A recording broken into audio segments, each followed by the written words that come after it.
Hello students, हम लोग इस वीडियो लेक्चर में कुछ और टेक्निकल क्वेश्चन डिस्कस करेंगे और टॉपिक है पॉइंटर एंड स्ट्रिंग। अगर आप मेरे चैनल पे फर्स्ट टाइम विजिटर हैं तो आप इस चैनल को लाइक करें, शेयर करें एंड सब्सक्राइब ज़रूर करें।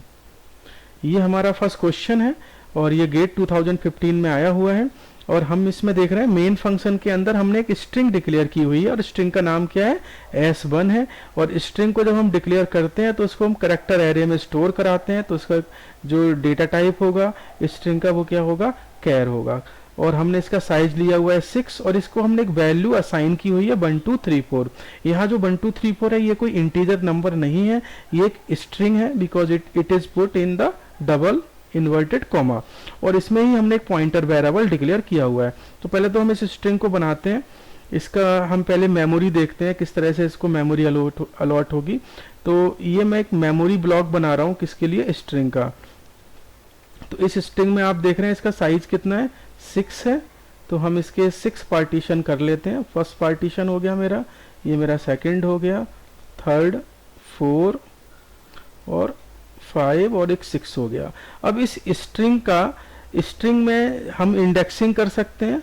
अगर मैं इसके इंडेक्सिंग को देखूं तो ये मेरा जो फर्स्ट इंडेक्स होगा,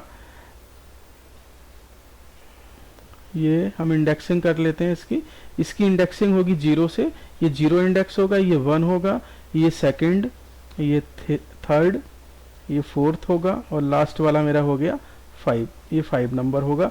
और इसमें वैल्यू क्या है 1 2 3 4, तो इसमें फर्स्ट लोकेशन पे 1 होगा, फिर यहाँ 2 होगा, ये 3 होगा। ये एज अ करेक्टर है, यहाँ पर 1 2 3 4 क्या है, एज अ करेक्टर। और लास्ट में क्या होता है, हमारी स्ट्रिंग देखिए 4 ही है, इसमें सिंबल्स है 1 2 3 4। तो लास्ट में क्या होगा, इसमें नल करेक्टर होगा। तो नल को हम /0 से इंडिकेट करते हैं, तो ये हमारा एक नल करेक्टर हो गया लास्ट वाला। अब इसमें हम कुछ पॉइंटर का भी यूज कर रहे हैं, तो देखिए पॉइंटर का क्या यूज है इसमें वो भी हम देखते हैं। तो पहले तो मैं इसके एड्रेस को एज्यूम कर लेता हूं। ये मेरे पहला ब्लॉक है, तो ये मेरा फर्स्ट ब्लॉक का एड्रेस मैंने एज्यूम कर लिया 101 और ये इसका बेस एड्रेस भी होगा। ये मेरा सेकेंड ब्लॉक है, सेकेंड ब्लॉक का एड्रेस मैंने एज्यूम कर लिया 102। ये मैंने रैंडम नंबर लिए हैं, लेकिन जो हम फर्स्ट नंबर लेंगे रैंडमली उसके बाद हम इसमें 1 बाइट का इंक्रीमेंट करेंगे, क्योंकि जो हमारे कैरेक्टर होते हैं उनका साइज कितना होता है, 1 बाइट होता है। तो अगला जो साइज इसका अगला मेमोरी लोकेशन हो जाएगा 103, इसके बाद होगा 104, ये 104 हो गया। इसके बाद ये मेमोरी लोकेशन हमारी हो जाएगी 105 और लास्ट वाली क्या हो जाएगी 106 हो जाएगी। यानी कि 101 इज माई फर्स्ट ब्लॉक का एड्रेस है। और जो हमारा स्ट्रिंग का नेम होता है, स्ट्रिंग का नेम क्या है, S1। तो जो S1 होगा, ये S1 किसको पॉइंट करेगा, ये पॉइंट करेगा इसके बेस एड्रेस को, क्योंकि जो स्ट्रिंग जो भी हमारा एरे का नेम होता है, ये आपका जो नेम है वो हमारे एरे के बेस एड्रेस को ये पॉइंट करता है। तो इस केस में ये इसको पॉइंट करेगा। अब हम इसमें देख रहे हैं एक हमने वेरिएबल और लिया हुआ है p नाम का। तो p की एक अपनी मेमोरी लोकेशन होगी इसमें। तो p क्या है, एक पॉइंटर वेरिएबल है, ठीक है। तो ये जो वेरिएबल है ये है किस टाइप का, ये कैरेक्टर टाइप का है। तो ये किसी भी कैरेक्टर के एड्रेस को स्टोर कराएगा। तो इसको मैं कह सकता हूं, इसका मैंने एक नाम दे दिया, इसका नाम क्या हो गया p। इस ब्लॉक का नाम क्या हो गया p। अब ये तो पॉइंटर वेरिएबल है, तो यानी कि इसमें एड्रेस आएगा। अब देखिए अगला स्टेटमेंट देखते हैं क्या हो रहा है। अब जो हम इसमें देख रहे हैं कि हम p को क्या असाइन कर रहे हैं, S1 + 2 की वैल्यू। अब देखिए S1 + 2 का मतलब क्या हुआ यहाँ पे। अगर मैं इस स्टेटमेंट को देखूं तो ये स्टेटमेंट एक तरह से हो गया S1 + 2 वाला। मैं इस स्टेटमेंट की बात यहाँ पे कर रहा हूँ, तो ये स्टेटमेंट मेरा क्या हो गया, S1 क्या होगा, S1 is the base address. तो बेस एड्रेस कितना है 101। तो इस बेस एड्रेस में हम 2 का इंक्रीमेंट कर रहे हैं, यानी कि अगर मैं इसमें 1 का इंक्रीमेंट करता हूं तो ये मुझे नेक्स्ट लोकेशन पर इस ब्लॉक के एड्रेस को पॉइंट करने लगता है। यानी कि ये नेक्स्ट ब्लॉक के, जब भी हम किसी पॉइंटर में अर्थमेटिक ऑपरेशन परफॉर्म करते हैं तो ये हमारा क्या करता है, ऑटोमेटिकली मूव कर जाता है 1 लोकेशन फॉरवर्ड। तो यहाँ पे कितने का इंक्रीमेंट हो रहा है, 2 का इंक्रीमेंट हो रहा है। तो फिर ये 2 बार क्या करेगा, आगे मूव कर जाएगा।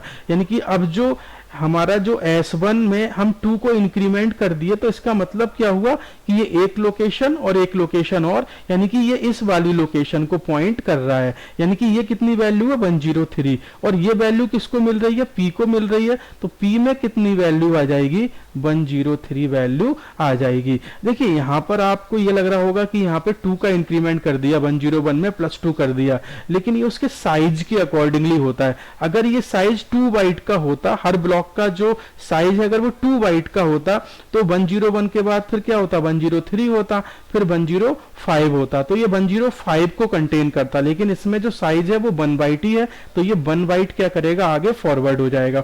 तो ये 103 हमारे P के पास आ गया। अब जो हमारा ये जो P है, ये अब किसको पॉइंट करने लगा, ये P पॉइंट करने लगा अब इस लोकेशन को, यानी कि ये इस वाली एलिमेंट को मेरे को पॉइंट कर रहा है। अब इस पॉइंटर P हमें क्या देगा, पॉइंटर P देगा हमें उस लोकेशन पर वैल्यू क्या है, तो इस लोकेशन पर वैल्यू जो हम सेट कर रहे हैं वो कितनी कर दे रहे हैं, 0 सेट कर दे रहे हैं। तो यहाँ पे पहले से वैल्यू कितनी सेट है, 3 की जगह ये ओवरराइट होके कितना हो जाएगा, अब ये 0 हो जाएगा। तो अब स्ट्रिंग को हम क्या कर रहे हैं, अगले स्टेटमेंट में हम क्या कर रहे हैं, स्ट्रिंग को प्रिंट करा रहे हैं। तो अब स्ट्रिंग कितनी हो गई, 1 2 0 4। देखिए ये 0 है, 0 इज नॉट अ नल, 0 हमारा नल नहीं है। नल कैरेक्टर को हम लिखते हैं /0 से, क्योंकि स्ट्रिंग हम जब भी प्रिंट कराते हैं तो वो कहां तक प्रिंट होती है, जब तक उसको नल नहीं मिल जाता है। तो ये 0 है, इट इज नॉट नल। तो इस केस में जो स्ट्रिंग प्रिंट होगी यहाँ पर वो प्रिंट होगी 1 2, इसके बाद प्रिंट होगा 0, और 0 के बाद प्रिंट होगा हमारा